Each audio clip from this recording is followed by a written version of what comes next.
वास्तवमा शाह राजाहरूले नेपालमा कति वर्षसम्म राज्य गरे भन्ने सन्दर्भमा विभिन्न बहसहरू हुने गरेको पाइन्छ। यसबारे केही लेखक तथा इतिहासकारहरूले आआफ्ना तर्कहरू प्रस्तुत गरेका छन्। नेपालको राजतन्त्रलाई सूक्ष्म अध्ययन गर्ने हो भने सक्रिय राजतन्त्र र निष्क्रिय राजतन्त्रको रूपमा अध्ययन गर्न जरुरी रहेको तर्फ केही इतिहासकारहरूले इङ्गित गरेका छन्।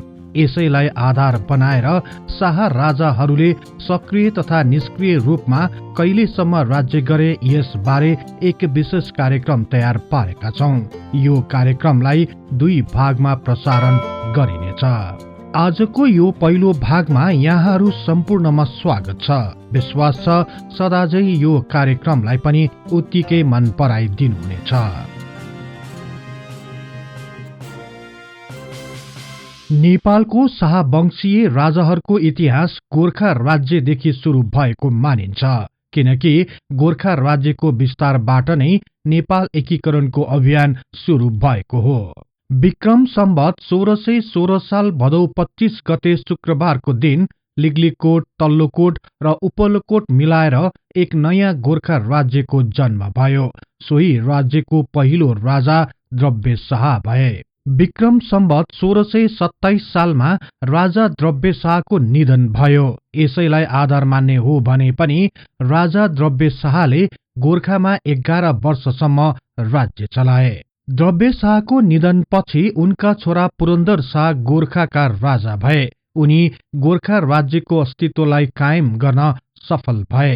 तत्कालीन समयमा धेरैजसो छिमेकी राज्यहरू गोर्खाका शत्रु थिए। त्यस्तो बखत गोर्खा राज्यलाई बचाउन निकै कठिन थियो। तर पनि उनले गोर्खा राज्यलाई सुरक्षित राख्दै केही ससाना राज्यहरूलाई आफ्नो अधीनमा ल्याउन सफल भए। विक्रम सम्वत 1662 सालमा राजा पुरन्दर शाहको निधन भयो। यसरी पुरन्दर शाहले गोर्खामा 35 वर्षसम्म शासन गरे। उनी पछि उनका जेठा छोरा छत्र शाह गोर्खाका राजा भए। राजा छत्र शाहले गोर्खा राज्यलाई विशाल बनाउने कार्यमा निकै सफलता हात पारे, तर उनले लामो समयसम्म राज्य गर्न पाएनन्। राजा भएको 7 महिनापछि अर्थात् विक्रम सम्वत 1663 सालमा नै उनको मृत्यु भयो। राजा छत्र शाह निसन्तान रहेकाले उनी पछि उनका भाइ राम शाह गोर्खाका नयाँ राजा भए। राजा राम शाहले गोर्खा राज्यको प्रशासन, न्याय, सामाजिक तथा आर्थिक क्षेत्रमा निकै राम्रो काम गरे। राम शाहले राज्य गरेको 30 वर्षपछि अर्थात् विक्रम सम्वत 1693 सालमा उनको निधन भयो। उनको मृत्युपछि उनका छोरा डम्बर शाह गोर्खाका राजा भए। राजा डम्बर शाह निडर, न्यायप्रेमी र सरल स्वभावका राजा हुनको साथै देवीका ठूला भक्त थिए। उनी धर्म कर्ममा निकै विश्वास राख्दथे। इतिहासकारहरूका अनुसार उनले चण्डीका किताबहरू लेखी दान पनि गर्थे। राजा डम्बर शाहले गोर्खामा 8 वर्षसम्म राज्य गरेपछि विक्रम सम्वत 1701 मा उनको मृत्यु भयो। राजा डम्बर शाहको मृत्युपछि उनका छोरा कृष्ण शाह गोर्खाको राजगद्दीमा बसे। इतिहासकारहरूका अनुसार कृष्ण शाहले गोर्खामा 14 वर्षसम्म राज्य गरे। विक्रम सम्वत 1715 सालमा राजा कृष्ण शाहको निधन भएपछि उनका जेठा छोरा रुद्र शाह गोर्खाको राजगद्दीमा विराजमान भए। रुद्र शाह एक न्यायप्रेमी, जनताको पीर मर्का बुझ्ने र सरल स्वभावका राजा थिए भनी इतिहासकारहरूले उल्लेख गरेका छन्। राजा रुद्र शाहले करिब 11 वर्षसम्म राज्य गरेपछि विक्रम सम्वत 1726 सालमा उनको मृत्यु भयो। उनको मृत्युपछि उनका जेठा छोरा पृथ्वीपति शाह गोर्खाका राजा भए। राजा पृथ्वीपति शाह सरल स्वभावका भएकाले पनि गोर्खा राज्यको विस्तारमा खासै कार्य नभएको इतिहासकारहरूको भनाइरहेको छ।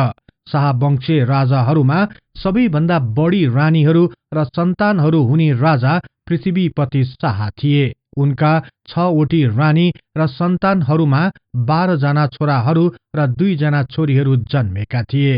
केही इतिहासकारहरूका अनुसार राजा पृथ्वीपति शाहको पालामा राजदरबारभित्र पारिवारिक द्वन्द्वले निकै उग्र रूप लिएको थियो।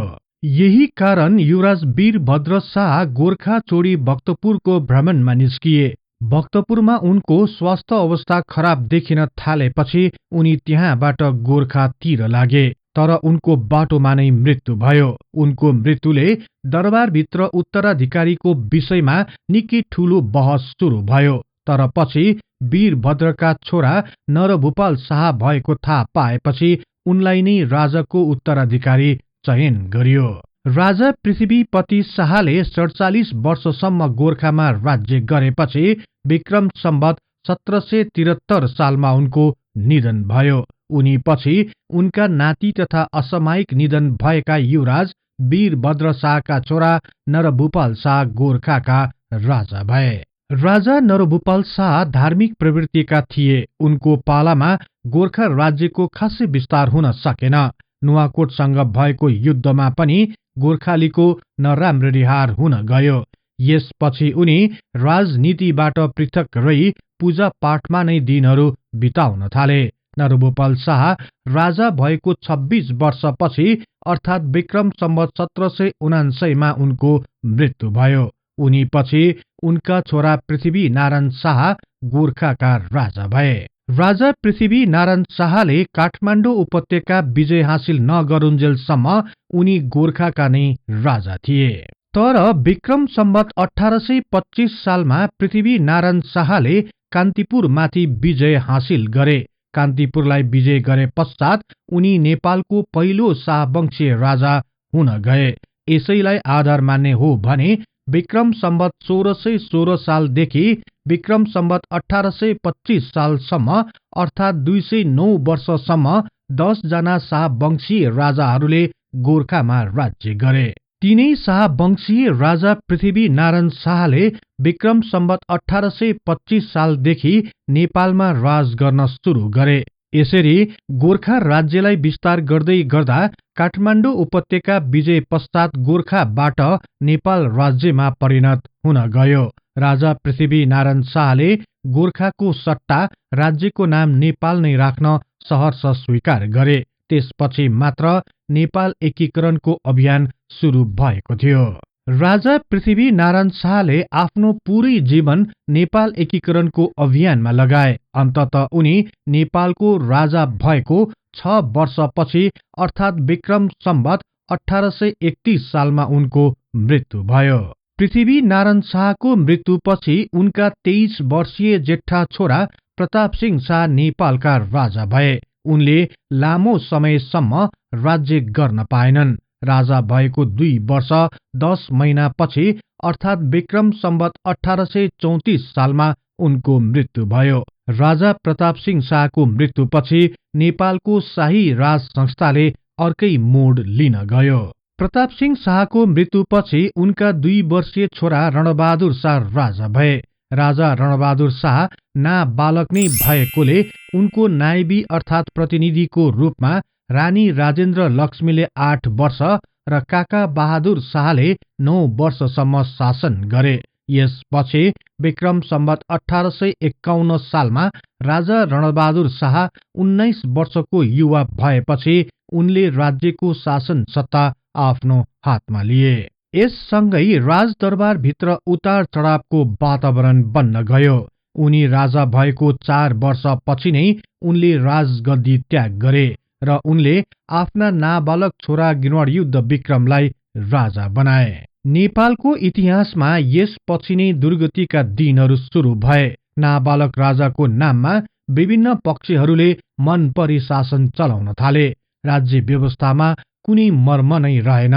गुट तथा उपगुटहरू बन्दै गए। यसै समयताका उच्च पदस्थ तथा निर्दोष व्यक्तिहरूको हत्याको श्रृङ्खला सुरु भयो।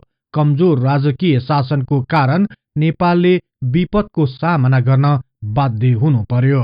यसपछि कसरी नेपाल अघि बढ्यो, नाबालक राजा गिर्वाणयुद्ध विक्रमको पालामा के कस्ता घटनाहरू भए, के ती घटनामा शाह राजाहरू दोषी थिए, यसबारे अर्को कार्यक्रममा प्रस्तुत गर्नेछौं।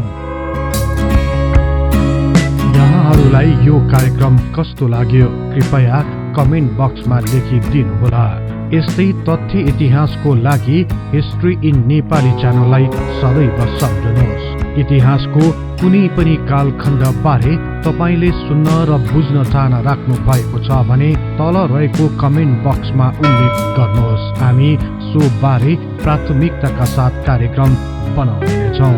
जाँदा जाँदै यस च्यानललाई लाइक, शेयर र सब्स्क्राइब गर्दै बेल आइकनमा क्लिक गरी हाम्रो यो तथ्य इतिहासको ज्ञान प्रसार गर्ने लक्ष्यलाई नियमित साथ दिन अनुरोध गर्दछौँ। अन्तमा अर्को नयाँ र रोचक कार्यक्रम लिएर आउने बाचा गर्दै अहिलेलाई म बिदा हुन चाहन्छु। हवस् त, नमस्कार।